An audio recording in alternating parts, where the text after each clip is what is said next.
Background network की खबरें जानने के लिए चैनल को सब्सक्राइब करें।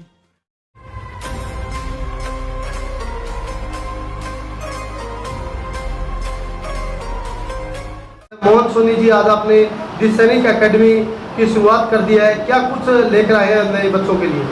जो ये सैनिक अकेडमी का कॉन्सेप्ट है, ये पिछले 7 साल से मेरे दिमाग में चल रहा था जी। एक्चुअली जो ये कॉन्सेप्ट है, ये एरिया के अंदर अगर हम बात करते हैं अपने एरिया की, खासकर 45 की, तो वहाँ पर जो भी गवर्नमेंट जॉब लगता है, जितने भी एम्प्लॉयज़ मैंने देखे हैं, वो अपने बच्चों को लेकर बाहर शिफ्ट हो जाते हैं।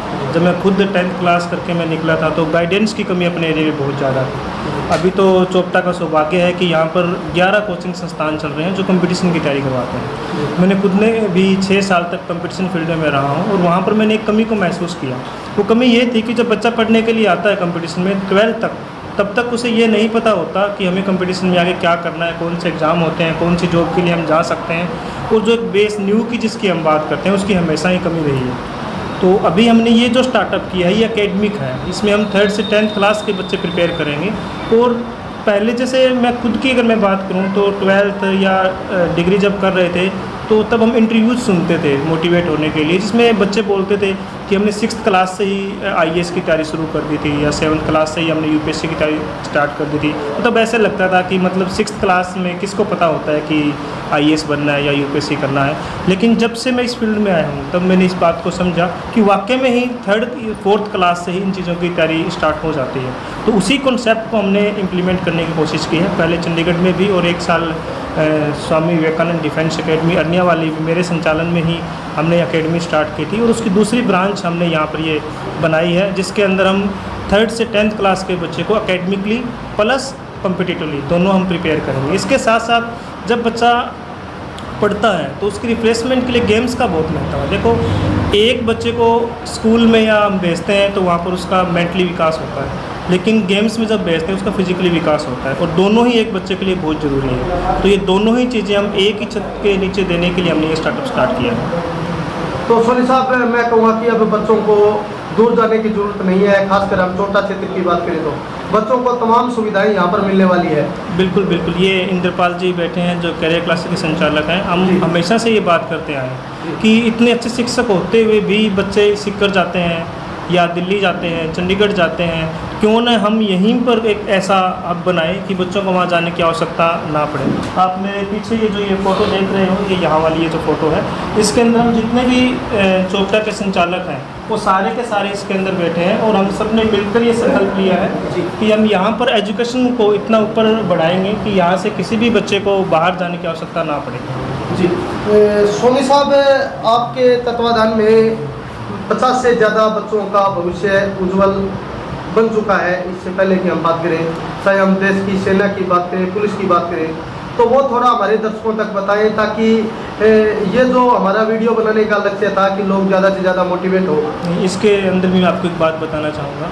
देखो, हमारे देश में बहुत सारे इंस्टीट्यूट चल रहे हैं, लेकिन मैंने जो अपना इंस्टीट्यूट चलाया है आज तक, मैंने कभी भी ऐसा नहीं किया कि जो भी बच्चा आया उसका एडमिशन कर दिया। मैंने कम से कम बच्चों को पढ़ाकर ज़्यादा से ज़्यादा मैक्सिमम रिजल्ट प्रोड्यूस करने की कोशिश की है। जैसे अगर मैं इसमें फ़ोटो में ही है, कृष्ण कुमार है, अकेले को मैंने तैयारी करवाई थी एसए की, वो उनका सिलेक्शन हो गया। अभी चंडीगढ़ में मेरे पास 2 भाई बहन आते थे सुबह सुबह, उन दोनों का सिलेक्शन हो गया। अगर मैं रिसेंटली इसी साल की बात करूँ तो हमने गुरुकुल के लिए 2 ही बच्चों को पेपर देने के लिए भेजा था, आर्यन और कुणाल, दोनों का सिलेक्शन गुरुकुल में हो गया। और 6 बच्चे थे जो 9th क्लास में, जिनका सैनिक स्कूल के लिए हमने पेपर देने के लिए उनको भेजा था। और पूरे हरियाणा में सिर्फ 15 ही सीट है 9th क्लास में, उसमें 6 बच्चे हमारे गए थे और उसमें से 1 बच्चे ने वो एग्ज़ाम क्वालिफाई कर दिया। मतलब जो ये कॉन्सेप्ट है ये गुरुकुल पद्धति पर निर्धारित है। अभी हमने जो ये स्टार्टअप स्टार्ट किया है, इसके अंदर जो टीचर्स रहेंगे वो भी उनके बच्चों के साथ ही रहेंगे और स्टूडेंट्स भी यहीं रहेंगे। ये फुली रेजिडेंशियल एक अकेडमी है जिसके अंदर बच्चों को कंपटीशन के साथ साथ गेम्स या मैं कहूँ डांसिंग, सिंगिंग, प्रोफेशनली हम उनको कोचिंग देंगे। और गुरुकुल में पहले हमारी जो सनातन संस्कृति है उसके अंदर भी क्या होता था कि वहीं पर गुरुकुल के अंदर ही बच्चे रहकर पढ़ते थे, तो हम उसी जो हमारी सनातन संस्कृति है उसी को थोड़ा सा बढ़ावा देने के लिए हमने स्टार्टअप शुरू किया है। जैसे कि आप यहाँ देख रहे हो, भगवत गीता पढ़ी है, रामचरितमानस पढ़ा है। हम बच्चों को सुबह सुबह इनका पाठ भी करवाया करेंगे, भोजन मंत्र भी करवाया करेंगे, ताकि और मैनर्स क्लास, काउंसलिंग क्लास, ये हमारी स्पेशलिटी रहेगी कि हर एक बच्चे का करियर काउंसलिंग करना और उसके माइंड काउंसलिंग करना, ताकि बच्चे का जो कॉन्फिडेंस है वो बिल्डअप हो। ये सब चीज़ें हम अकेडमी के अंदर देने की बच्चों को कोशिश करते हैं।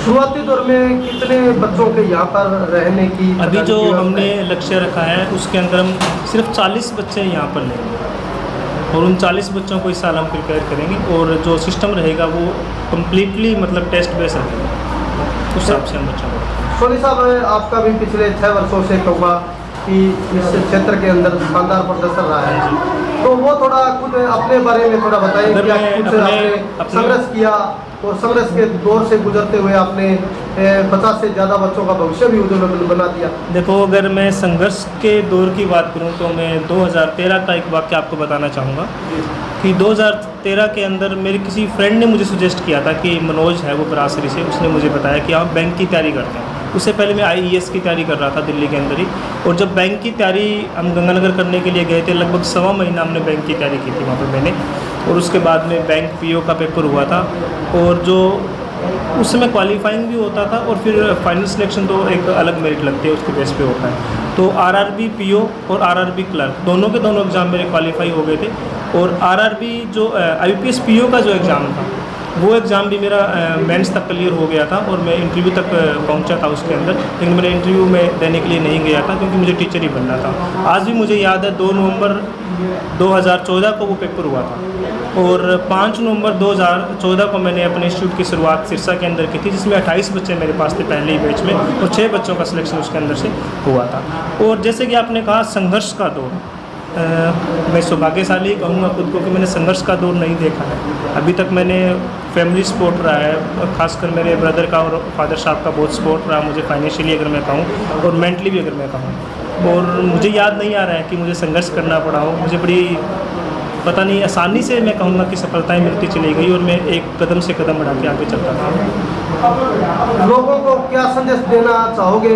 आज के दिन शिक्षा की बात करें तो लोग शिक्षा के नाम पर स्कूल खोलते हैं, प्राइवेट स्कूल खोलते हैं और बहुत मोटी मोटी फीस वसूली करते हैं। तो आज के दौर में शिक्षा को एक पैसा कमाने की मशीन जो बना दिया गया है, क्या कुछ कहना चाहोगे? देखो, जो आपने ये विवादित सा क्वेश्चन मुझसे पूछा है, आप उस साइड बैठ कर पूछ रहे हो और मैं इस साइड बैठ कर इसका जवाब दे रहा हूँ। जी, जब एक एजुकेशन संस्था बनाई जाती है ना, जिन प्राइवेट स्कूल्स की आप बात कर रहे हो कि उन्होंने सिर्फ ये पैसे कमाने का एक सिस्टम बना रखा है, ऐसा नहीं है। आप जब संस्था के अंदर मैनेजमेंट में बैठते हो तब आपको वहाँ पर बैठ कर समझ आता है कि चीज़ें कितनी इतनी सिंपल है नहीं जितनी अपने को दिखती है। बहुत मेहनत करना पड़ता है, और टीचर बनना एक तप है। जैसे साधु संत किसी काम के लिए तप करते हैं, वैसे ही टीचर के लिए एकदम तपस्या की तरह होती है। देखिए, किसी भी बिजनेस में या कोई भी जॉब में आपकी छुट्टियां आ जाती है, लेकिन एक टीचर की कभी भी छुट्टी नहीं होती है, वो हमेशा लगा रहता है। और रही बात मेरा संदेश शिक्षा को लेकर, तो मेरा शिक्षा फील्ड में होना ही इसलिए है क्योंकि यहाँ जितने भी पेरेंट्स अपने 45 साल की खासकर बात करूँ तो कम पढ़े लिखे हैं। मैं ये नहीं कहूँगा कि सारे इलिटरेट हैं, पर कम पढ़े लिखे हैं। और दूसरा, हमारे यहाँ पर खेती ज़्यादा होती है, तो उसकी वजह से क्या होता है कि एजुकेशन में बच्चा तभी परफॉर्म करता है जब उसके ऊपर टाइम टू टाइम उस पर ध्यान रखा जाए। लेकिन हमारे यहाँ जो खेती में काम करते हैं तो वो खेत में बिजी हो जाते हैं, और मैंने इस चीज़ को फील किया है पेरेंट्स को यहाँ पर मिलकर कि उन्होंने अपने बच्चे से ज़्यादा ध्यान अपनी खेती पे दिया। एक तरह से अगर मैं कहूँ तो उन्होंने अपनी ज़मीन को अपने बेटे से ऊपर समझा है, और इसका एक बैकडोर ये निकल कर आता है कि ठीक है, वो एकदम सही है कि ज़मीन का ख्याल नहीं रखेंगे तो वो खाएंगे क्या।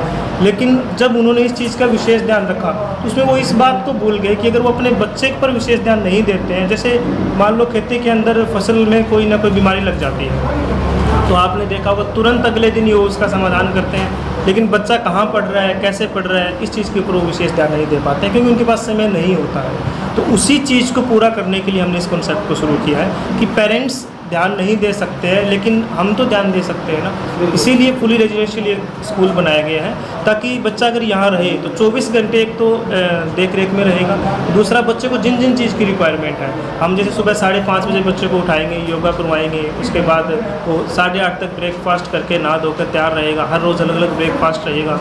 उसके बाद में क्लासरूम में प्रेयर की जगह हमने रामचरितमानस और भगवत गीता का कॉन्सेप्ट रखा है। उसके बाद उनकी क्लासेस चलेगी, 11:40 पर उनको लंच मिलेगा, फिर उनकी क्लासेस चलेगी, 2:40 पर उनको रिफ्रेशमेंट मिलेगी, अलग अलग तरीके की। बच्चा देखो अपने घर में बहुत खाता है, लेकिन वो सिस्टमेटिक वे से नहीं खाता है, जिससे कि उसकी फिजिकली ग्रोथ नहीं होती है। उसके बाद में 4 से लेकर 6 बजे तक उनका गेम्स रहेंगे, ताइक्वांडो गेम्स रहेगा, जिम्नास्टिक रहेगा, मार्शल आर्ट्स गेम रहेंगे, डांसिंग रहेगा, सिंगिंग रहेगा, और उसके 6:30 या 7 के आसपास उसको डिनर मिल जाएगा। उसके बाद में उसकी नाइट में भी 2 आवर्स की स्पेशल क्लासेस रहेंगी, जो सेल्फ स्टडी टाइम उसको हम कह सकते हैं, और उसके बाद उसको दूध दिया जाएगा। मीन्स सुबह से लेकर शाम तक, रात को 10:30 तक इस तरीके से मॉड्यूल्स बनाए गए हैं कि बच्चे की मेंटली और फिजिकली दोनों ग्रोथ एक साथ हो सके। ये कॉन्सेप्ट हमने यहाँ पर स्टार्ट किया, और उम्मीद है कि आने वाला जो समय है एजुकेशन का वो इसी तरीके से चलेगा। आप देखना अभी यहाँ पर जो हमने स्टार्टअप स्टार्ट किया है, धीरे धीरे ये कितना विस्तार इसका होता है, और कितने सारी संस्थाएं इसी तरीके की भी खुलना शुरू हो जाएगी। जब हम चंडीगढ़ साइड में जाते हैं, जहाँ पर एजुकेशन का काफ़ी अच्छा हब है, या हम दिल्ली साइड जाते हैं, वहाँ पर ऐसे इंस्टीट्यूट्स हैं। लेकिन जो एजुकेशन वाली है वो ओनली एजुकेशनल्स हैं, जो स्पोर्ट्स वाली है वो ओनली स्पोर्ट्स हैं, लेकिन हमने दोनों को मिलाकर और प्लस में रेजिडेंशियल 3 कॉन्सेप्ट हमने एक साथ मिक्स किए हैं। बहुत बहुत धन्यवाद। Thank you so much. इस वक्त हमारे साथ मिस्टर मोहन सोनी, जो कि यहाँ के दी सैनिक एकेडमी के एमडी है, उनके फादर साहब हैं प्रभुदयाल सोनी जी, उनसे बातचीत करते हैं। जी प्रभुदयाल जी, आज दी सैनिक एकेडमी की शुरुआत की गई है, क्या संदेश देना चाहोगे?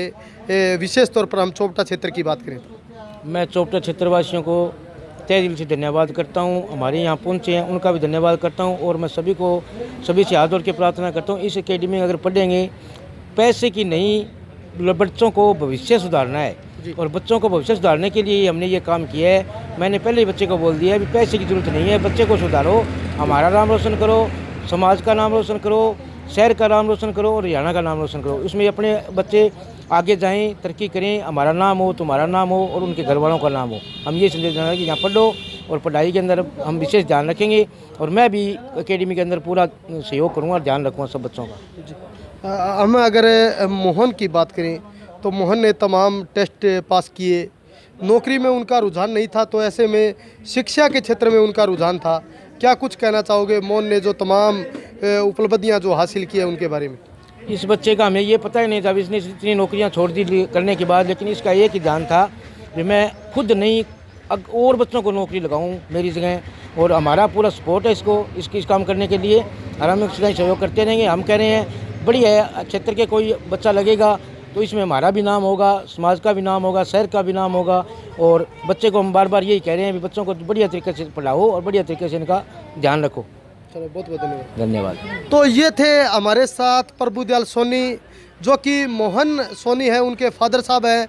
मोहन सोनी से भी बातचीत की तो उन्होंने अपने फादर का नाम लिया, और उन्होंने स्पष्ट तौर पे कहा कि मेरे फादर ने मेरे को किसी प्रकार की कोई दिक्कत नहीं आने दी, हर समय वो मेरे साथ कंधे से कंधा मिला करके खड़े रहे। अगर मोहन सोनी की बात करें, तमाम उन्होंने टेस्ट जो पास किए, हालांकि उनका स्पष्ट तौर पे कहना कि था कि नौकरी लगना मेरा उद्देश्य नहीं था, मेरा उद्देश्य ये था कि मैं ज़्यादा से ज़्यादा जो है बच्चे हैं उनका भविष्य उज्जवल बना पाऊँ।